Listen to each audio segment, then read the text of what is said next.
Welcome to your in-depth horoscope forecast for week commencing the 9th of December for the Sun or the Ascendant. If you've yet to subscribe to this channel, I'd be honoured if you did so now. Please click or tap on the bell notification symbol on the desktop version of YouTube. This week begins with Mercury, the planet of thinking and expression, moving into the sign of Sagittarius. It arrives here after a very long journey through the sign of Scorpio, one which began on the 3rd of October. This has been a time of deeper intensity around the way we connect with others, particularly when the retrograde was in motion. And of course, it only came out of shadow on the 7th, late last week. So there may be something that's finally unravelled to our satisfaction, particularly around an agreement or something that's being discussed very carefully. And of course, we have the Sun in the sign of Sagittarius too. So this brings a freer, lighter vibe to bear, perfect for the seasonal festivities which are now beginning to heat up.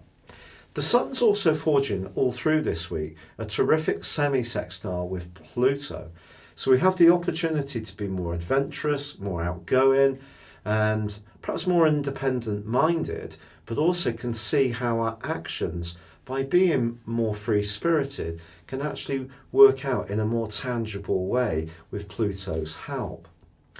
Now, at the very start of this week, on Monday and Tuesday, Venus is forging a beautiful link with Mars, one which is very much to do with attraction. But for the core of this week, Venus is combining in a conjunction with Saturn, and these two is not a lightweight combination.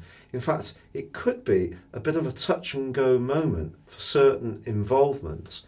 If a relationship has been bumping along the bottom, whether it's a business tie, a friendship, maybe there have been strains within the family, or it is more in a personal involvement, I think this can be a time to think very carefully about the arrangement.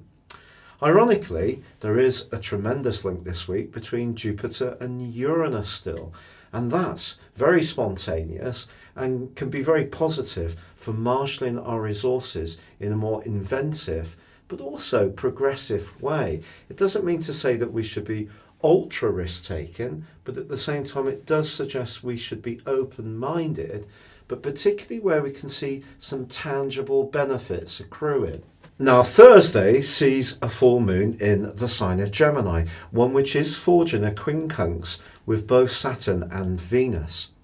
I think basically this is just saying to us that when we're talking things through, particularly around a relationship issue, it is going to be important to stay both in touch with the more sensitive side of things, but also the more practical side of things.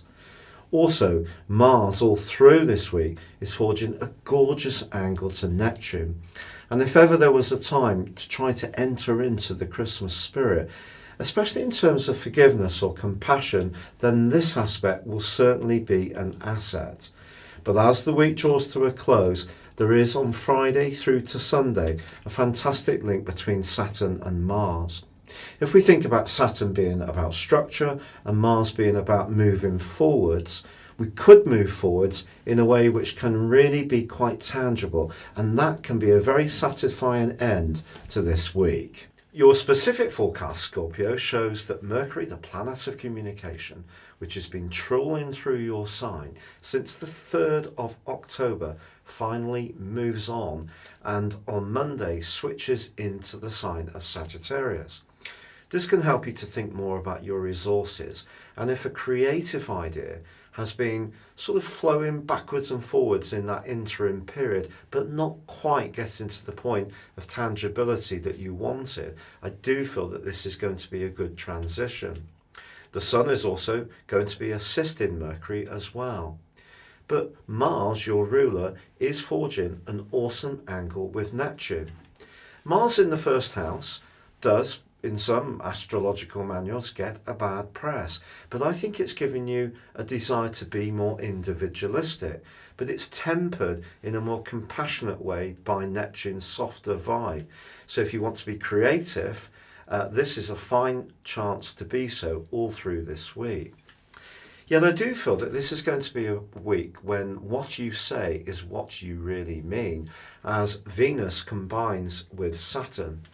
The key here, especially around a close relationship, is not to say anything that has a finality to it if you're just getting something off your chest. In fact, with the Sun in your second solar house linking very productively with Pluto in your third solar house, when it comes to expressing your ideas around resources, you could actually articulate yourself with a great deal of clarity. But it's just Saturn and Venus can help us to see our relationship glass as being much more like half empty rather than half full. So just be aware of that. But with Uranus in your opposite sign forging a delightful angle to Jupiter, if you're single, perhaps the way that Venus's conjunction with Saturn is going to work is you could have a dazzling connection to someone who could be about to stick around for quite some time, or will it just be utterly fleeting? It's probably one or the other, but absolutely to the extremes.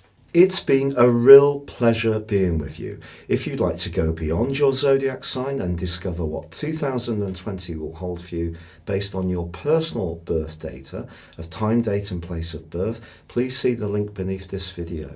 You can get the rest of this year free and 30% off. But for now, good luck and goodbye.